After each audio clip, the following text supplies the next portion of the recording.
ماہ رمضان کی فضیلت و اہمیت۔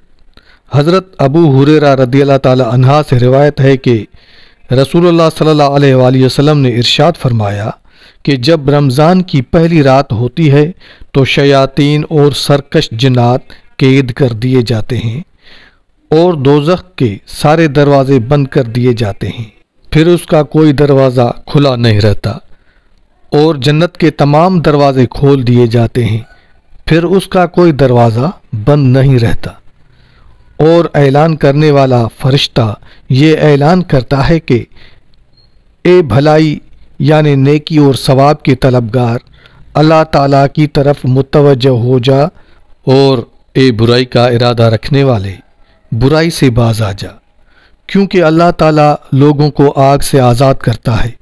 یعنی اللہ تعالیٰ اس ماہ مبارک کے وسیلے میں بہت لوگوں کو آگ سے آزاد کرتا ہے، اس لیے ہو سکتا ہے کہ تو بھی ان لوگوں میں شامل ہو جائے۔ اور یہ اعلان رمضان کی ہر رات میں ہوتا ہے۔ حدیث ترمذی و ابن ماجہ۔ رمضان المبارک کا مہینہ خیر و برکت کا مہینہ ہے۔ مسلمان کو مسلمان بن کر اپنے اعمال کو اللہ تعالیٰ کی خوشنودی کے مطابق ڈھالنے کا مہینہ ہے۔ دولت مند کو اپنی دولت مندی کے ذریعے اللہ کو راضی اور خوش کرنے کا، اور غریب کو اپنی غریبی کے باوجود نیک عمل کرنے کا مہینہ ہے۔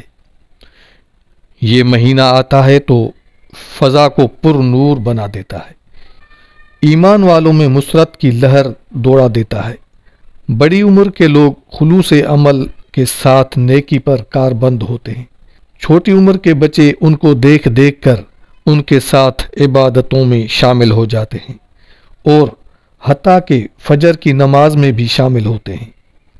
الحمدللہ، ایک بار پھر رحمتوں کا مہینہ سایہ فگن ہے، مغفرت کی سبیل لگا دی گئی ہے۔ پکارنے والا پکارتا ہے کہ ہے کوئی جو مجھ سے مانگے اور میں اس کو دوں، ہے کوئی جو اپنے گناہوں کی معافی مانگے اور میں اس کو معاف کر دوں۔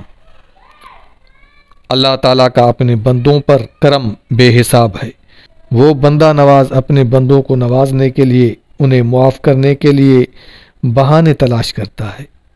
کتنا مفلس ہوگا وہ شخص جو اب اس مبارک مہینے کو پائے اور اپنی دنیا نہ بدلے اور نہ آخرت سنوار سکے۔ اس دینے والے کے تو اس ماہ میں کرم کی انتہا ہے، اور ہماری غفلت کی انتہا یہ ہے کہ اس سے بھی فیض نہ اٹھایا جائے۔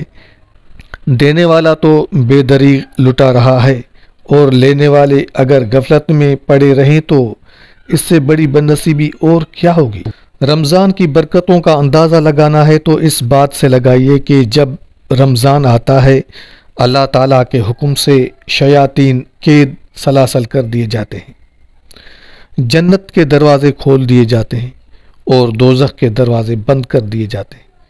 شیاطین جن کا کام انسان کو اچھے کاموں سے روکنا اور برے کاموں کے سبز باغ دکھانا ہے، اس ماہ میں اس ظالمانہ اور گندے کاموں سے روک دیے جاتے ہیں۔ چنانچہ اس بات کا سب سے بڑا ثبوت یہ ہے کہ اس ماہ رمضان میں اکثر گناہ گار لوگ گناہوں سے بچتے ہیں اور اللہ تعالیٰ کی طرف متوجہ ہوتے ہیں۔ لیکن سوچنے کی بات یہ ہے کہ کیا ہر شخص جو رمضان پالے اور کسی طرح بھی گزار دے، کیا وہ اس کی برکتوں سے مستفید ہو جاتا ہے؟ یقیناً ایسا نہیں ہے۔ برکتوں سے اپنی جھولیاں تو وہی لوگ بھرتے ہیں جو اس ماہ مبارک کو سوچ سمجھ کر اس نیت سے گزارتے ہیں کہ ان کا نفس پاک ہو جائے۔ لہذا ضروری ہے کہ ہم رمضان سے استفادے کا پکا ارادہ کریں۔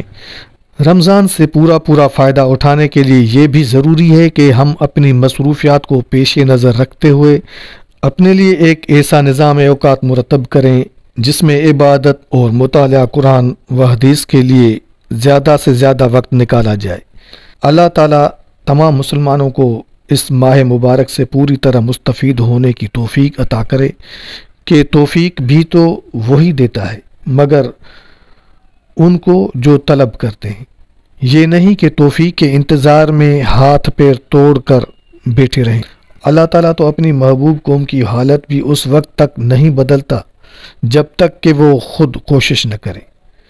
قدسیوں میں ہے مسرت کی لہر دوڑی ہوئی، شور ہے اوج فلک پر آمد رمضان کا، قید ہوتے ہیں شیاطین اس مبارک ماہ میں، گیت گاتے ہیں فرشتے عظمت سبحان کا۔